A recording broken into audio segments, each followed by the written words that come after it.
Welcome to Scene, where the art world meets the real world. Every 2 weeks, we sit down with emerging and established artists to offer a genuine glimpse into their lives and minds, all in an authentic and totally straightforward manner. I'm Carrie Scott, your host. And with 2 decades of experience as a curator and art historian, I firmly believe in the transformative power of art, if it's seen.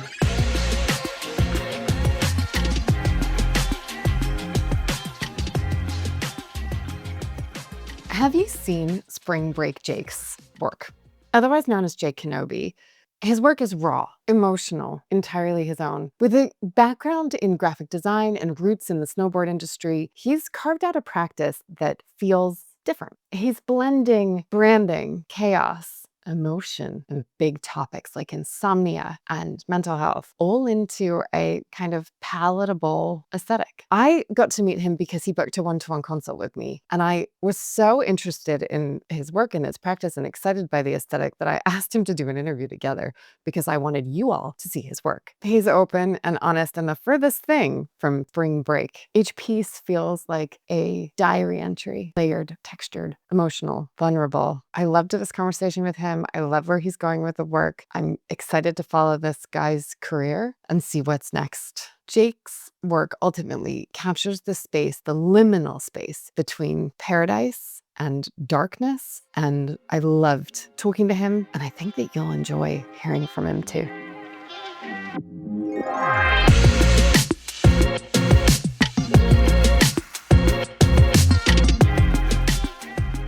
Here we are, Jake Kenobi, Carrie Scott, talking about the serious business of making art.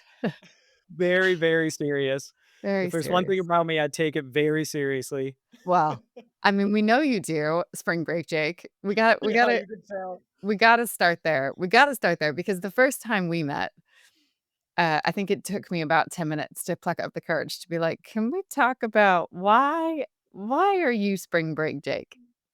Oh, yeah. No, I get that. But most of the, like, shows and stuff I do, I'll see people I'll notice them notice my, like, nameplate or whatever, and they're like, "Do I ask about" you could tell the gears are turning, like, "Should I ask him what's up with that?" Um, yeah, it is just an old nickname, I got from my old boss. Shout out Brad, thank you for the nickname.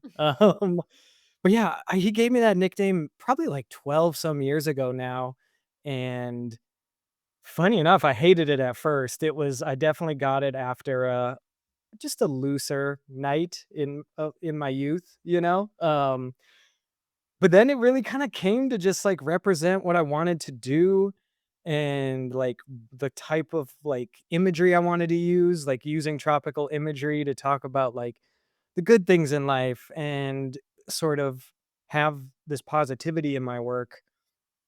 And now it's just kind of a reminder, yeah, not to take myself too seriously because it really is a gift to be an artist. Like I just absolutely love it. It's so fulfilling and fun and yeah, the silly nickname is kind of a reminder of that for me. But it could, right, like, it could come across as slightly contradictory given how big the topics are that you're addressing in your work, right? They're not light and fleeting and fancy, and they're kind of the opposite of, like, what I'm an Amer what I think of when I think of spring break. It's like a bunch of guys Yeah. getting drunk and being in Cancun. Yeah. Yeah, at this point it is if anything it's just ironic. Like I mean, I've been sober for like 4 years. I go to bed at like 10 o'clock. I meditate. I love tea. Like, I'm not like that image of spring break at all. Uh, but yeah, it's also like I really for the heavy subjects I talk about, I really try to find the joy in life and the fun. And I just think, yeah, the name still kind of represents that for me. It also, I mean, shout out to your friend. It does have an absolutely phenomenal ring to it. Yeah, right, yeah, it's memorable, it rhymes, it's great. That's all good. What when you first came on, I was like, and ironically, we did start it at 4:33 my time, and I was like, "Oh my god, I didn't do the math on this. He's West Coast America. Is it 3:33 in the morning?" And you Yeah. then reminded me, you were like, "Carrie, it's a painting." Yeah, we've talked about this here. Um, yeah, no, that was one of the first pieces I made recently for a new collection, a new body of work. I actually just recently titled it Bedtime.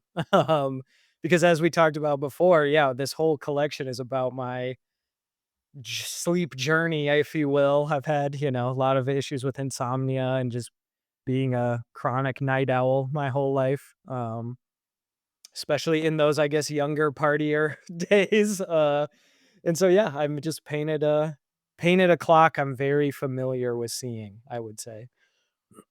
Does the time, have significance? And I ask this from a very pointed, uh, biased perspective. The other day, a friend told me that if you wake up consistently around 3 a.m., it's because you're talking to spirits. I have heard similar I've even seen movies where, Have like, you? aliens visit at 3:30 in the morning, like, it is See? kind of a thing people believe in, I'll admit that's not why I picked that time, um, yeah, it has, I guess a couple meanings.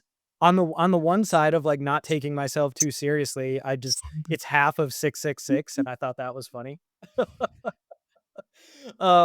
But more, like, personally, yeah, I some of my worst or hardest nights with insomnia, that was a common, like, bedtime for me, or, like, I would fall asleep in between 3 and 4 AM, and it was just honestly, it was just brutal, and so I wanted to acknowledge that, or, like, represent that in some way, and so, yeah, so it still kind of has that, like, lighthearted but dual meaning for me. Hmm. And the alarm clock, right, like, feels it freaked me out. Clocks are scary sometimes. Yeah, a lot of the time. Or they're pressured, right? And they are in the middle of the night, like, when you look at your watch or your phone or whatever you use, and you're like, "Gah, Yes, it's only yes, that was 3." it. I mean, that was the big feeling for me, was like, 'cause definitely my worst, like, stretch of it was during high school when I had to wake up at, like, 6 AM or something way too early for a teenager, and, yeah, I mean, I would just, like, just lay there awake and then, like, look at the clock, and it'd be midnight. I'm like, "Oh, fuck," and then, like, lay there more, and then it'd be 3 AM, and I'm like, "I have to get out of this bed in, like, 3 hours. This Mhm. is, like, awful." And then that, spirals, like, the thoughts, you just get stressed out and anxious, and then you can't sleep more. It really is yeah, it's a pretty intense thing, and so that's where that piece came from, at least. Has sort of making it a subject in your work, has that made it better? Yeah. Yeah, I mean, I definitely would say, there's some level of art therapy or healing through art, because especially because I'm really kind of, like, fixing my sleep or healing this sort of part of me in tandem. Like, I've recently, maybe within the last year, I started, seeing, like, a legit sleep doctor. Hmm. I have, like, a whole routine, like, bedtime routine now.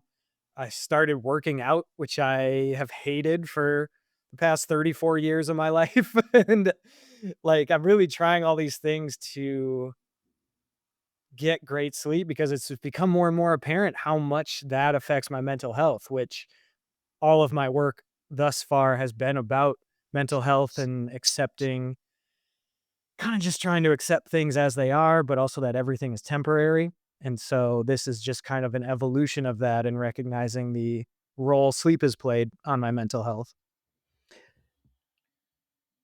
I don't this is one of those weird things where, like, and this happens, or this happened recently a couple times, where artists will start to, like, talk about the bigger picture, and I don't know whether to, talk more about the bigger picture or talk about the art, and I'm only saying it honestly because I'm trying, like, like, actively going through this question in my head that's like, "Do we linger on the giant thing they just said, or do I just focus on the work?" And it's really hard to know Yeah. what to do, but one of the things that did draw me to your work immediately, right, was this balancing act that you do so well, and you do it in the way that you talk, but it's in the work too, that, like, there are these giant, hard things to look at, to engage with, like big washes of black and Wow. um, kind of occasionally dark subject matter, and then all of a sudden there's, like, a flamingo, and Yeah. you're like, "Oh, How do it's I feel right now? okay. It's okay. These 2 things can exist at once," and it's almost like you're kind of showing us that and naming that for us, and then you just did it in speech too, right? Where it's like, "I've really struggled with insomnia and mental health and all those things," when you just it you're so fluent in Oh, wow. like, grabbing these things. It's kind of remarkable. Thank you, damn. I mean, that is the goal of the work, like, I wanna talk about I've even had a therapist call me just like a straight up sad boy, like, I wanna talk about the heavy shit, I don't wanna, like, ignore I don't know, it's all part of life, I don't wanna ignore anything, but I also don't want to make, like, depressing work, like, I really am a fairly positive person, and so I want to, like, I don't know, just put everything into the art and put, like, all parts of myself into the art, which is like, yeah, I get fucking sad and I can't sleep sometimes. But also life is really beautiful and fun. And so I got to figure out how to combine those 2. And frankly, I know that there are different sort of grades of this, but, like, we all do, right? Like, Mm, I get horribly sad yeah. occasionally.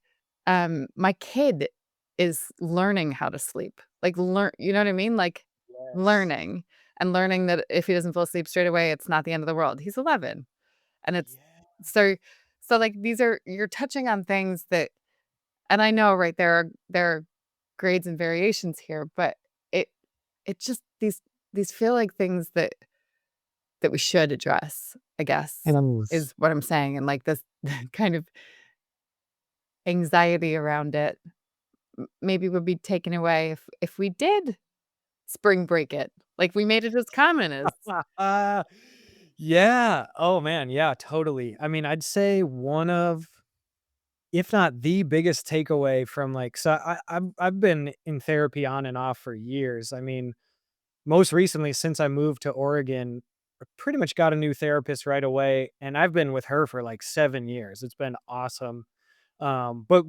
Pretty much one of the biggest takeaways is the really the power in accepting everything.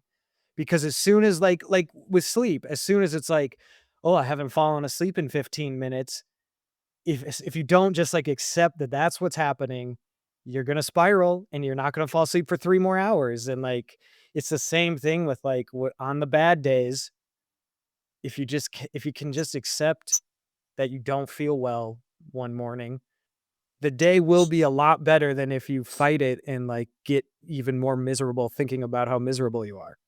Mm. And that's been just, like, a gift, from therapy because. Yeah. Acceptance is a huge part of my work as well. Just like accepting that you cannot have the good without the bad.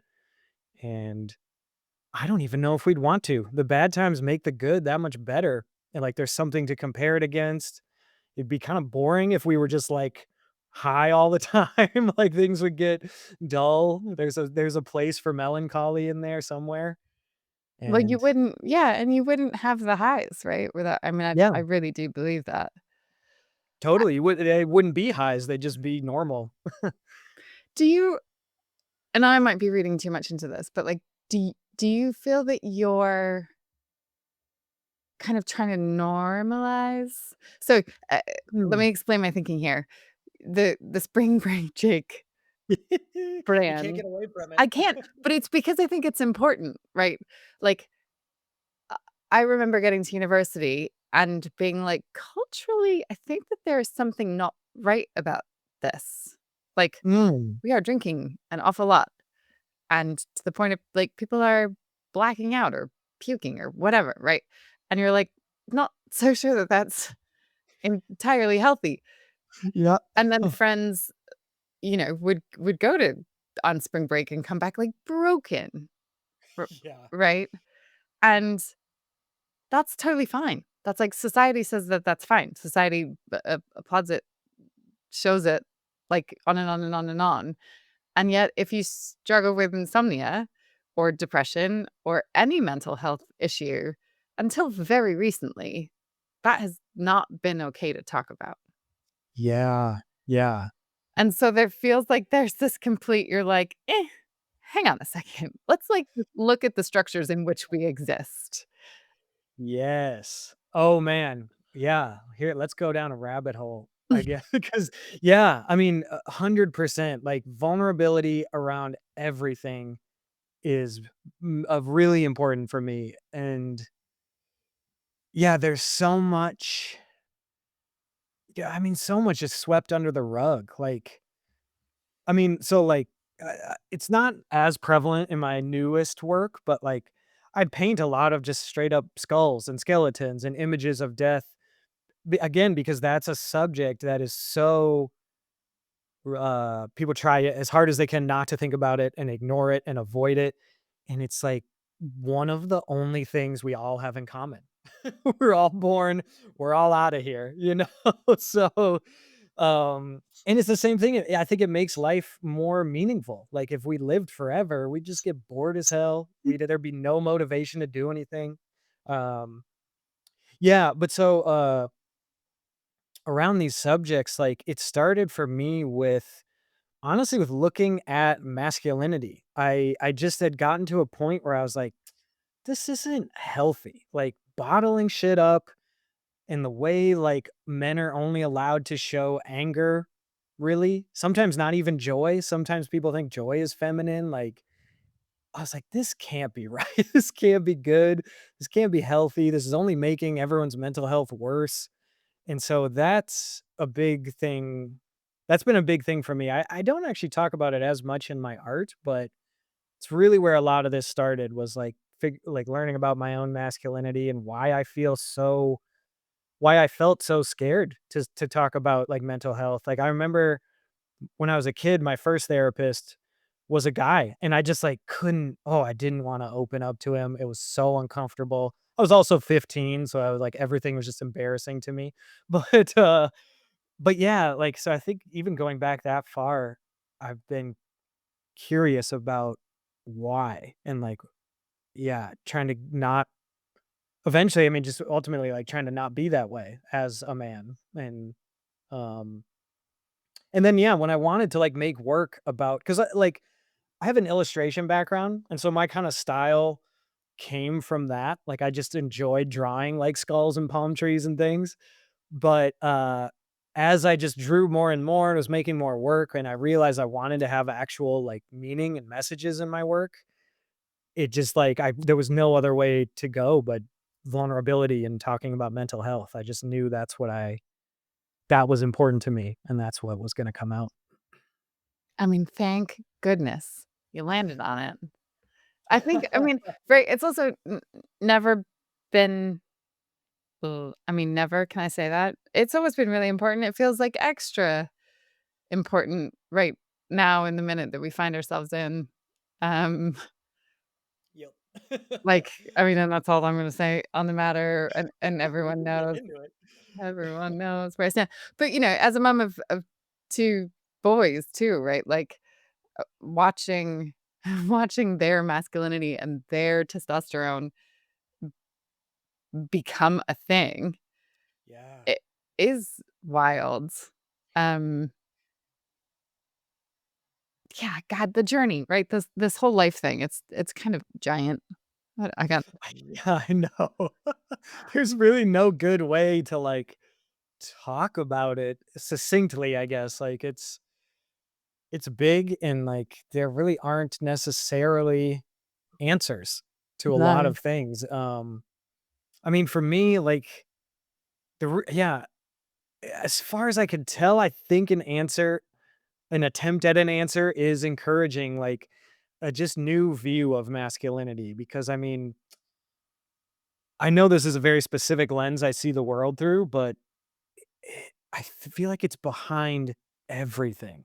I mean, even like look at like climate change. The people perpetuating it are like powerful men who deep down are insecure and all they've been taught to chase power and money and all these like actually unfulfilling things in life and it's keeping them like perpetuating all the like terrible things their companies do. You know, Mm. like there's it's really it's I think this comes from therapy too where I like really love trying to find the like base level why.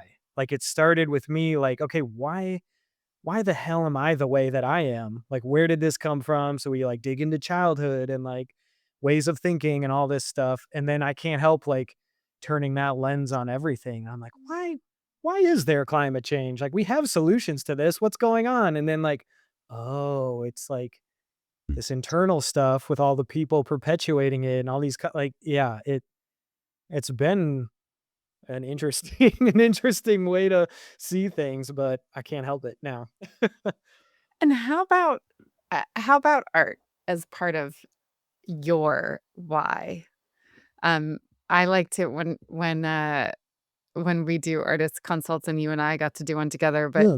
Oh. um, I'm always trying to like, the first thing I wanna figure out is what is the artist's why? And I think that we've already kind of spoken to what yours is in terms of in the work, but I kind of wanna, like, reverse, engineer this question and say, like, but how does art play into your why? Like, how does it Mm. how did you end up sort of bringing it into the bigger narrative? Does that make any sense? I think so. I guess I'm asking, like, really simply, like, why paint it? Like, why not go yeah, there you go. Like, why not go also be a therapist or, like, yeah, why painting? Yeah, okay, that makes a lot of sense, yeah, I mean, honestly, not to give, like, a therapy answer, but I think it all goes back to childhood, so, like, I was drawing since before I can remember, like, that was just a really enjoyable, fun thing for me, and what I feel like happened was drawing and just art in general. Because I mean, I painted as a kid too. I tried other mediums. I got super into music, like, I still play guitar sometimes, like, that was a great outlet for me, but, yeah, I think it comes down to visual like, making something visual just for my whole life has been my favorite or just the best way to process things, like, even since I was a kid and before I could articulate anything, drawing helped me make some sense of confusing feelings and whatever I was going through. And so I think I just kind of like had to keep doing it. It's just the way my brain is wired or most comfortable with being vulnerable and sharing feelings. I think is really what it comes down to. But that's like, oh man, what a gift that is, right? Like, knowing that is half the battle. If you found Yes. a way to tell your story, um, and help others kind of talk about it too or look at it and enjoy it too. I mean, and that's the other thing that we haven't even touched on, uh, is that I love the way this stuff looks. Like, Oh, I damn, thank you. I love that I think that is an alarm clock behind you. Um, Yeah. we both definitely talked about this. I love the way you handle, uh, sort of sheets and Mm, drapery. Drapery is not a word, but let's call them sheets. yeah. Drapery is They a are word. meant to Yeah, be bed sheets in yeah, the new pieces. there you go. Um, and so, like I said, like, how what a gift to, 1, realize that it's a way you can communicate, and to 2, like, hone your craft so far that, like, it just looks awesome, looks good. And I also love that is a point, that I love that this body of work sort of sits in this space that is it has the sort of cartoon illustration Mm. bent to it, but it's also really painterly, and so that's confusing, but in a really great way. Oh, I mean, thank you, because that actually is pretty new for me. Like, all my paintings so far have really pretty much all been just transferring my illustration style to painting and adding a lot more like texture and some depth to them than I can get digitally, which is where a lot of my illustration work happens. Um, and so, yeah, that was very deliberate with this latest body of work is that like I wanted to really lean into the medium even more and actually do some like painterly techniques, I guess, or I honestly try to get better at them. Like I haven't, I don't think I've done much in the way of those techniques for years, and so it's been very a fun challenge to like paint these bed sheets and like get back into that type of like mixing and blending right on the panel and all those kind of techniques. And yet, I also really like your iPad drawings. Right? Yeah, that was something we touched on. I honestly think I want to do, thanks to you, I want to do a whole separate show after this that is all digital. And they're not gonna be NFTs, don't worry, listeners. Um, but I want to display them like the canvas, like we kind of talked about. The canvas could be like an old TV from a thrift store, and you actually physically buy someone would like take home the TV and it would Awesome. display the digital painting or whatever we call those. Awesome. I think it'd be a Awesome. really cool, like, follow-up to Yeah. this show that I'm working on. And so when is this show? Right, yeah, it opens Friday. Oh, yeah, it's actually Friday the 13th, which my inner emo kid loves. It's Friday, June 13th in Portland, Oregon. Shout out Purple Door Gallery. They are awesome, and, I'm really excited to show there. It's gonna be up for just over a month, and yeah, the show's called Nightlife. It's all about insomnia and mental health and those big, heavy, confusing topics. Do you know that in, like, the pagan do you know this about the 13th? No. Okay. So, Oh, I don't hit know, me. I'm gonna armchair scholar this because I know nothing, but there's Love something it. to do with I wasn't f yes, I was. I was not. I was something about the fact my kid is his birthday is the 13th, my youngest.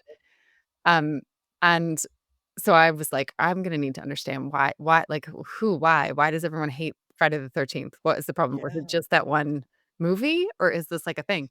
And I looked it up, and it's not that at all, and yet again, it's like women and pagans, it was, like, the most highly regarded day. It was a day where you could harness, I think, like, good energy and beautiful energy in particular. Like, you could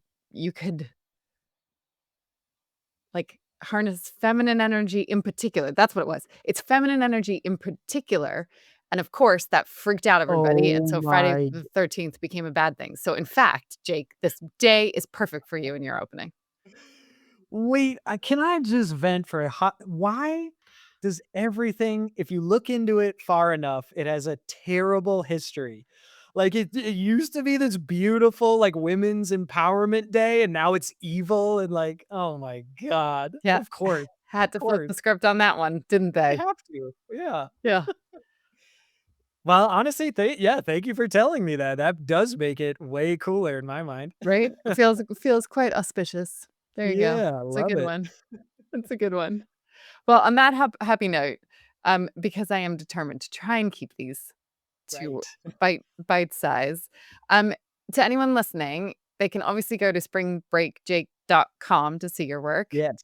And is Yeah. the same true of Instagram?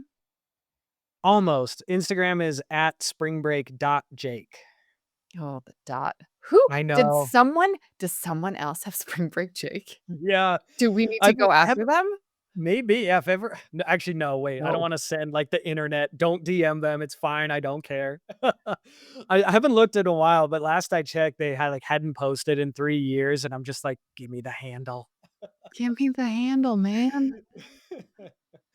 It's okay, though. Okay, so Spring Break dot Jake. Yeah. We got it. Yeah, and if people want, I think my favorite thing is I do have an email newsletter, and every Monday I send out 5 good news stories. along with like a new print or something, there's a little plug in there, but it's awesome. I love making them. I just get to look at good news for like a whole day as I make the newsletter, and I think people like it. I've gotten some feedback, so that's fun. So if people want to sign up, that's the best way to, I don't know, stay in touch with me. Awesome. It is. I signed up for it. It's great. I can. Hell I yeah. can attest. Appreciate that. I can attest. It's All a right, great my deal friend. for being. Thank you so much. Good luck with the next couple months and making the work and finishing the show. And check back in with us super soon, please. Absolutely. Yeah. Thank you for this. I really appreciate this opportunity and just getting to talk to you again. You're awesome. Right back at you.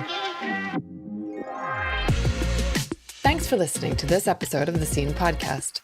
If you liked what you heard, I'd love it if you subscribe wherever you get your podcasts. And if you want to connect with us between episodes, follow us on Instagram at WatchSceneArt. I'm Carrie Scott, and I'll see you next time. Get it?